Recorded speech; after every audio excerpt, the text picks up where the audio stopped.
सक्षम news India में आपका स्वागत है। आज हमारे साथ खास बातचीत के लिए हमारे साथ मौजूद है अतुल भातलकर जी। तो अतुल जी, जिस तरह से अगर हम बात करें, आप एक आज राजनीति के क्षेत्र में आप सफलता की तरफ है, सफलता के रूप में है और जनप्रिय नेता के रूप में आप देखे जाते हैं। आपका राजनीति में आना कैसे हुआ?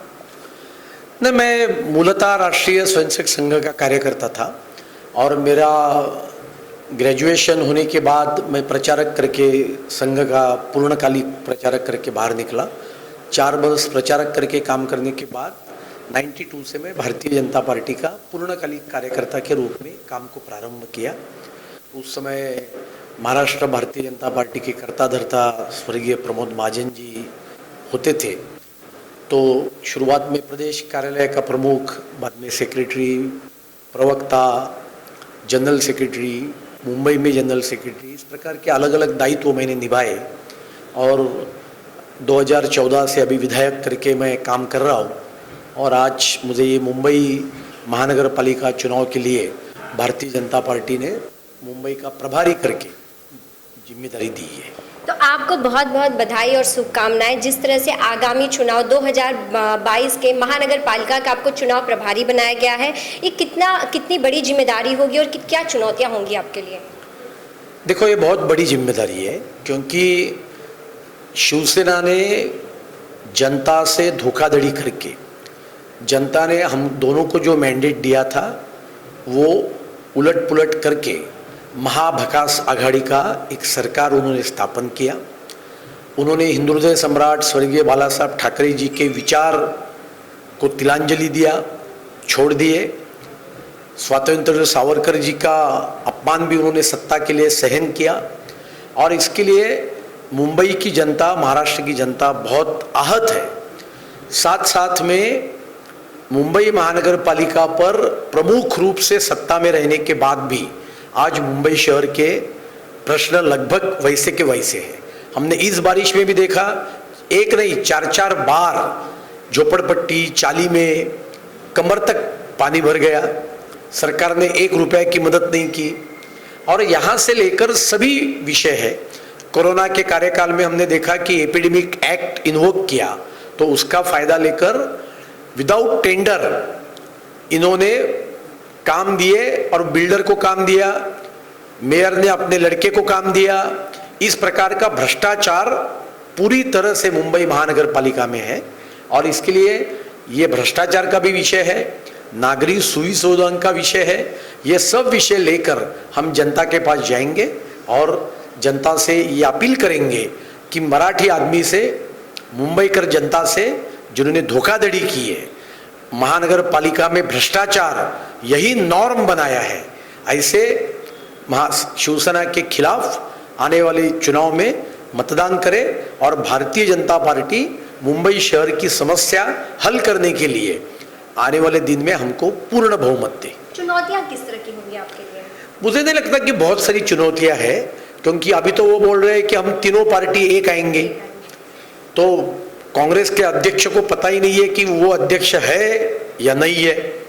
राष्ट्रवादी कांग्रेस को 1 बरस हुआ, अभी तक मंत्री उनका अध्यक्ष है, वही प्रवक्ता है, तो उनको अध्यक्ष नहीं मिल रहा है। और शिवसेना के आदित्य ठाकरे उपनगर के पालक मंत्री है, वो तो कभी इधर आते ही नहीं। मुख्यमंत्री 8 महीने से घर के बाहर निकले नहीं। और इसके लिए संगठन मजबूत करना, 227 वार्ड तक मजबूत करना और लोगों की ये जो मन की भावना है कि मुंबई शहर ये विकसित हो, आम आदमी की सभी प्रकार की सुविधा अच्छी हो, इस प्रकार का शासन भारतीय जनता पार्टी के माध्यम से लाना और उसकी तैयारी करना, यही मुझे लगता है। अतुल जी, आप जनप्रतिनिधि हैं और जिस तरह से पूरे देश में लॉकडाउन था कोरोना को देखते हुए, उस समय जनता को आपकी ज़रूरत थी, आपके लोगों को आपकी ज़रूरत थी। उस दौरान आप किस प्रकार से जनता के बीच रहकर आपने उनकी समस्याओं को दूर किया है? मैंने तो बहुत सारा काम इस लॉकडाउन के दरमियान किया और लगभग 36,000 घर तक हमने अनाज का किट पहुंचाया। सभी सोसाइटीज़ में हमने सैनिटाइजेशन का काम किया। कई लोगों की अलग अलग समस्या थी। शुरुआत के कार्यकाल में एडमिशन मिलना, एम्बुलेंस मिलना, ये बहुत सारी कठिनाई होती थी। और यहाँ से लेकर सभी प्रकार के काम ये लॉकडाउन के दरमियान हमने किया और इसके लिए भारतीय जनता पार्टी के कार्यकर्ताओं को मैं प्रमुख रूप से बहुत बहुत धन्यवाद देना चाहूँगा। नरेंद्र मोदी जी ने जो मार्गदर्शन किया और इसके आधार पर जो अलग अलग योजना भी हमने तैयार की थी, वो योजना जनता तक पहुंचाने का अभी काम हमने किया। मुंबई में जिस प्रकार से अगर हम बात करें, मुंबई में सुशांत केस और माफियाओं का, जिस तरह से ड्रग्स माफियाओं का और ड्रग्स केस को लेकर आप किस तरह देखते हैं?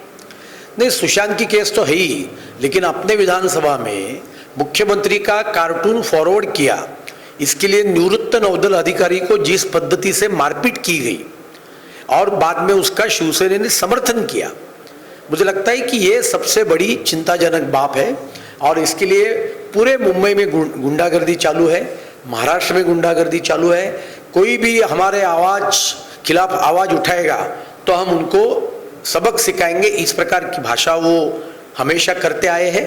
मैं उनको इतना ही कहूँगा कि गलतफहमी में मत रहो, ईंट का जवाब हम पत्थर से देने को जानते हैं और इसके लिए कानून के दायरे में रहकर काम करो, नहीं तो मुंबई की जनता आपको ईंट का जवाब पत्थर से देंगे। ये शिवसेना ने ध्यान में रखने की आवश्यकता। आज के समय में राजनीति में एक राजनेता का एक सफल होना और बनना किस तरह देखते हैं आप? कितना?